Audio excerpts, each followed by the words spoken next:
welcome to the Gift Show. My guest today is Mark Carolan. The OECD issued a report and they're expecting the world economy to avoid a recession in 2023. That said, with the worst energy crisis since the 1970s, they're expecting a sharp slowdown in the European economy. The OECD is also encouraging central banks to keep increasing interest rates to get inflation back under control. Mark, as a family person, how has the cost of living crisis and inflation impacted upon your family budget? That's a great question, John. I suppose it's hard not to be conscious of it, considering it's such a media story these days as to what's going on. And I think as a result of that, and a lot of people do feel that, there's a pressure that comes from that external media story. I like to try, and we try to do it as a family, is not to worry about those things that are out of our control. Yes. The war in Ukraine per se, we can't control that. True. And a lot of the media stories that come through about it's going to be bad, there's going to be tough times coming, because when you start worrying and sitting in those spaces, then you're only going to add to anxiety for what you're doing yourself. There's a need to be practical, and there's a need to be smart about what you're doing and how you're spending money and how you're budgeting properly. And I think that's the kind of route we take, and we try and keep it in the real as much as possible and avoid getting bogged down in thinking the worst is going to come. I saw a very interesting article there yesterday on LinkedIn. It was published by Mindy Gibbons-Klein, and she was talking about crisis. What crisis? And she feels that there are a lot of doomsday mongers out there. And instead, what she's advocating for people to do, particularly people like yourself or myself who are consultants, coaches, mentors, professional speakers, and many other people who are self-employed, don't concentrate on negative issues. Get out there, have plenty of conversations with people, get prospects and turn them into clients. In other words, focus on the positive. There are people out there who are willing to pay a fee. Times might be hard, but focus on the positive and take action. Yeah, that's a great point, John. It's very interesting. And your opening to the show there, where you talked about the OECD report stating that they don't expect a recession, that doesn't align with the national media kind of narrative around a potential recession, or the global narrative around a potential recession. So it's lovely to hear the OECD say that. But also, I think the critical point here is, and you talked about focus on the positive, and we should always try and focus on the positive. But we always have to maintain a foot in the camp of realism too. We're not going to be able to change this energy crisis that's coming. We're not going to be able to change the increase in prices that are coming. But that's just a factor of what's happening. It's more important to focus on the fact that what you can do and what you can control, and not be bought into the everything's doom and gloom all the time. In fact, that OECD report, that's the first I've heard of it, which tells you an awful lot about how the agenda is being driven to a certain extent. True. I know what you're saying there.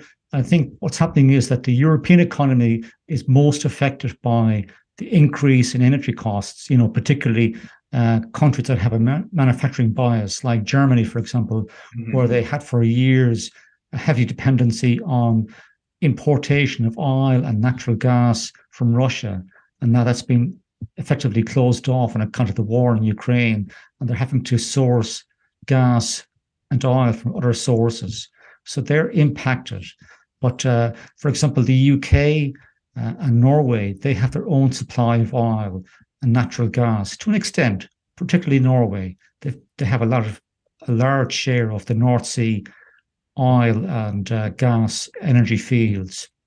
So they're less affected. And of course, the UK economy is more geared towards services more so than production and manufacturing that you get in Germany. So it's 6 of one and a half a dozen of another, as you're saying.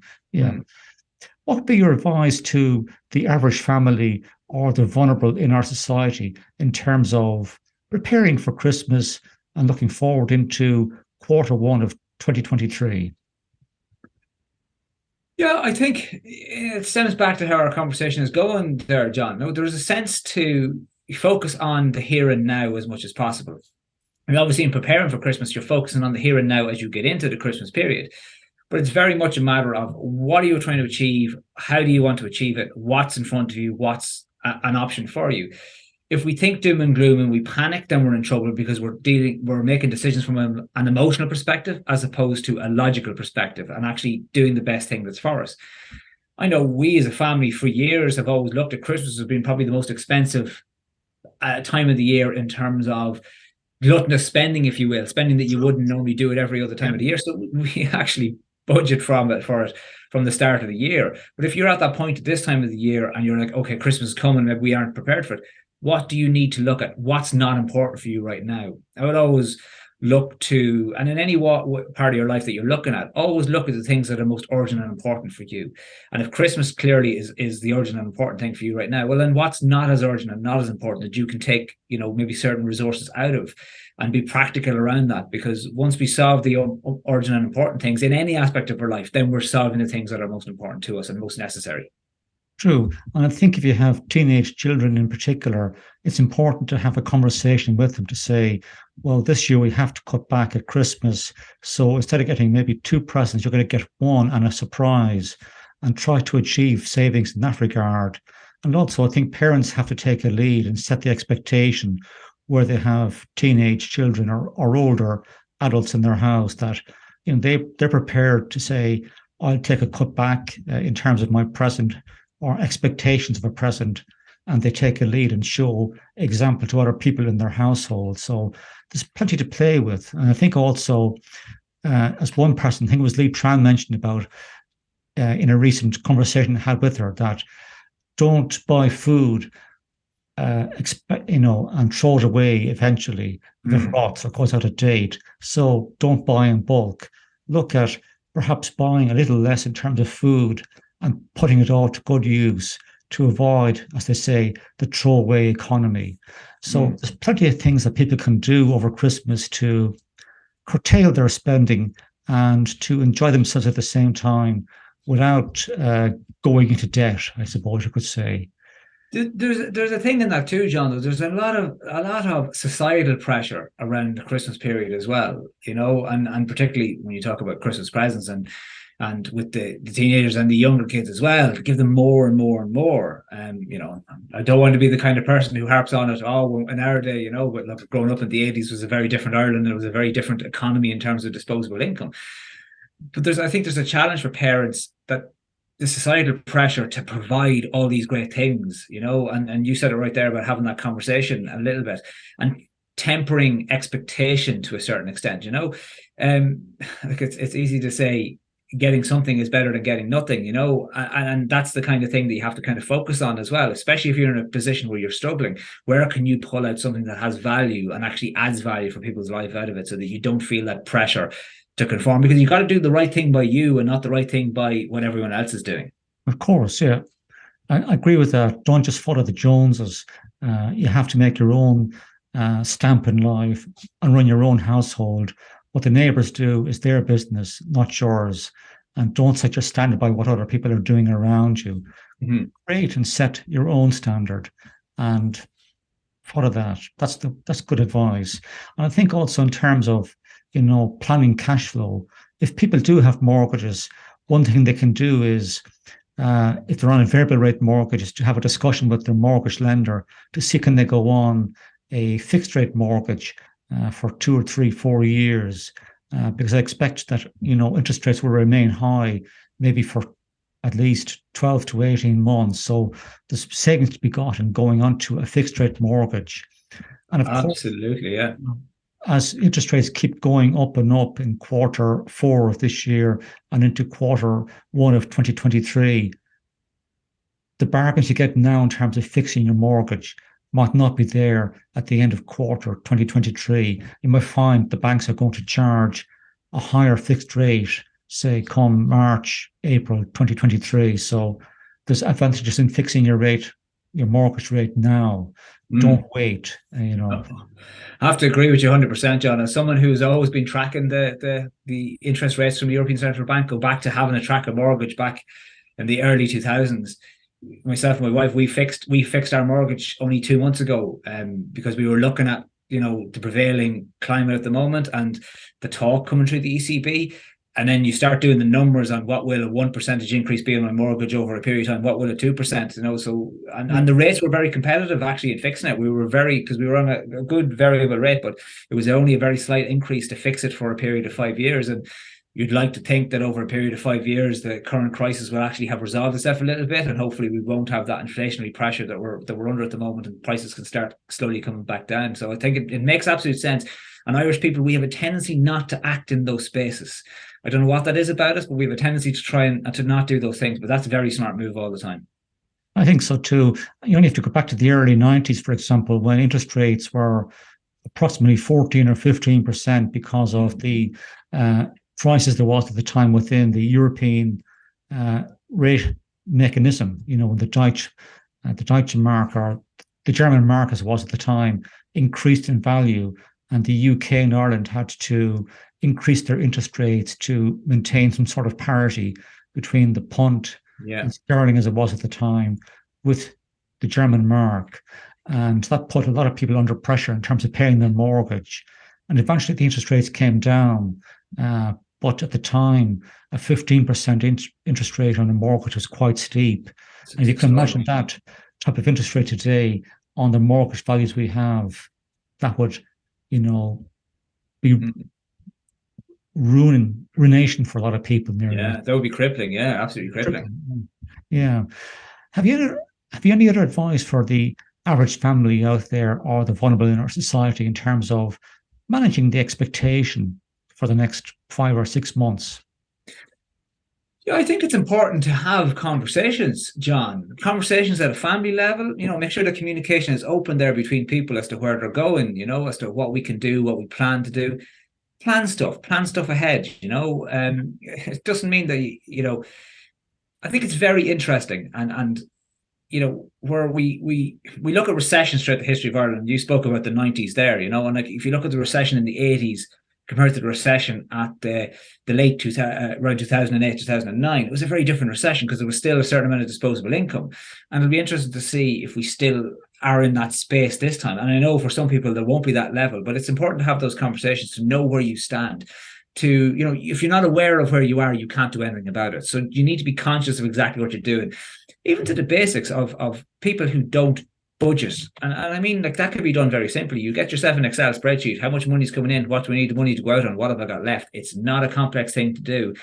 And it gives you peace of mind. It means you know where you're going, you know where you stand, you know what you need on a monthly basis. And actually, it can kind of give you that, because peace of mind is what we're looking at here. We have to avoid worrying about the stuff we can't control and actually get on top of the stuff that's within our remit. True.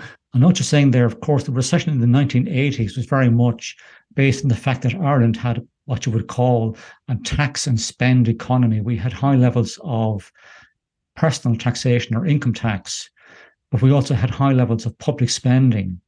The recession in the late noughties was brought on by the fact that you had contagion in the banking sector in the US, and then that spread into the rest of the world, particularly into Europe and Ireland and the UK, when you had the likes of Lehman Brothers going bankrupt. And that caused contagion in the banking sector that led to a collapse in our property market here in Ireland eventually, and the construction crisis. Then we had NAMA, and we had to cut public spending to try and get the government budget back in balance. So two different recessions, but effectively, to get out of both recessions, the governments of the day had to cut public spending and also increase taxation at the same time to try and balance the budgets. So, yeah, that's an interesting discussion for another day, I suppose.